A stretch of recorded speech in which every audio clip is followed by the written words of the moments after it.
Hi, my name is Sean. I'm a nursing student here at Nashville State Community College. For my health fair project, I'll be covering maternal resources. When I say maternal resources, I mean services and money benefits that can be provided to pregnant women and their families to help them get through this period in their lives, as well as improve health outcomes. Now, when I say improve health outcomes, one of the major things that I'm talking about here is that when we are studying for our nursing licensure exams, one of the first couple of things listed under risk factors for worse prenatal outcomes is lack of access to prenatal care and changes in weight either too far up or too far down with mothers as they are expecting. And as such, I decided to focus my topic in on two things. WIC, which is food benefits and nutrition for pregnant mothers and their families, as well as medical services that they will have access to free of charge. So WIC is the Women, Infant, and Children program that provides monetary benefits for mothers and their families while they are getting ready to have children. It is provided by the state of Tennessee and all states here in the country, and it is based on monetary need. So I think I may see someone walking up here to my board who may have some questions about this. Hi. Hi, I'm Sean. I'm a nursing student here. Who are you? I'm Sarah. It's nice to meet you. Hi, Sarah. What brings you to the health fair today? I am newly pregnant and a first-time mom, and I'm just here to get some more information. Okay. Well, did you have any questions about what you're seeing up here? Yeah, I don't know what WIC is. Sure. So WIC stands for Women, Infants, and Children. It is a food service based on financial need for pregnant mothers and their children. In terms of who's eligible, it covers pregnant women. So as you said, that would be you during their pregnancy and up to 6 weeks after the birth of their infant or the end of pregnancy. That also covers your postpartum period. So up to 6 months after the birth of your child, and the entire time that you're breastfeeding up to the first year. On top of that, it also covers your infant up to their first birthday and your children up to their 5th birthday. So total, we would be looking at up to 5 years worth of benefits to help with your grocery needs through this program. That's pretty cool. So how do I qualify for the program? Sure. So it is based on your income. So you have to be below a certain income requirement to be able to qualify for the program. If you already receive other government benefits like SNAP or Medicaid or temporary assistance for needy families, there's a really high chance that you're eligible for this as well. Okay. So are you eligible for any of those programs now? I don't think so, but I also don't want to tell you my income. No, that's totally okay, and I get that. For that situation, I've actually provided a screening tool here. It doesn't ask you for any personal data and doesn't store any information. Okay. It'll ask you a few quick questions based on family size and your situation. Yeah, and you just go ahead and you fill that out, and it will give you an idea of if you're eligible or not.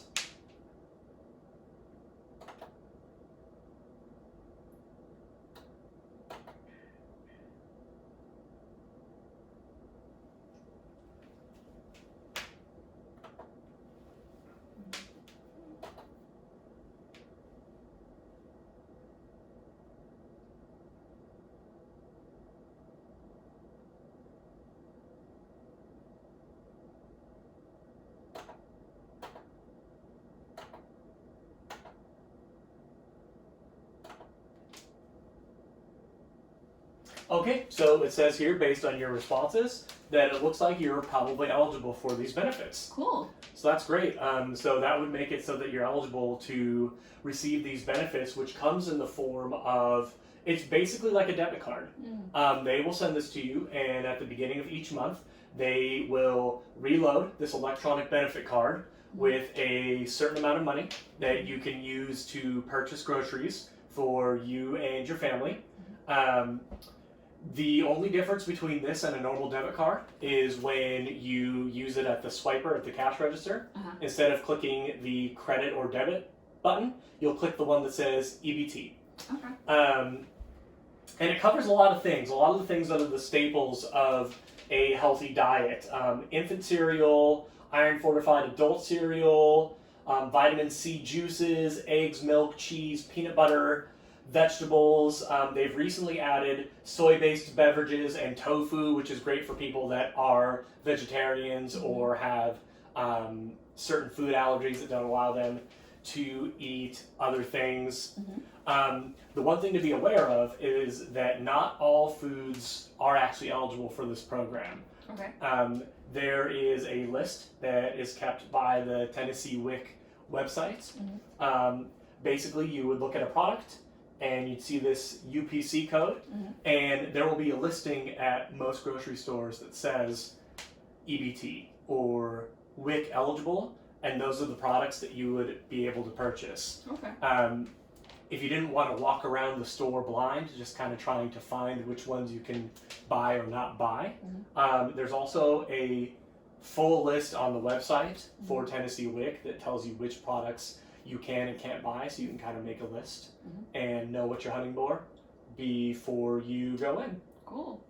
Sounds great. Did you have any other questions about how to kind of get on board with here? I think I'm ready to sign up.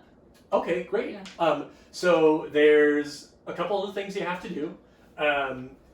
There are some medical requirements. Okay. So you have to be deemed, quote, a nutrition risk. Okay. So when I say nutrition risk, that sounds like kind of a scary thing, but it can mean some more serious things or very basic things. Some of the things they look for are anemia or being underweight or having a history of poor pregnancy outcomes, which it sounds like this is your first pregnancy, so that wouldn't be one. But even something as simple as having a poor diet can be grounds for eligibility for this program. And really what it's going to come down to is just having a conversation with a doctor, and they'll be able to tell you, at a minimum, they're going to measure your height and weight, and they're going to test your blood work for anemia. Do you have a primary care provider that you're seeing at the moment? I have one, but I haven't been to see him yet. Do you have any, are you able to see him regularly? Is there anything that prevents you from seeing them? My work schedule is busy, which is always a challenge. But no, financial issues that prevent that? I mean, doctors are expensive. Yeah. So I don't go unless I absolutely have to. Well, it's great.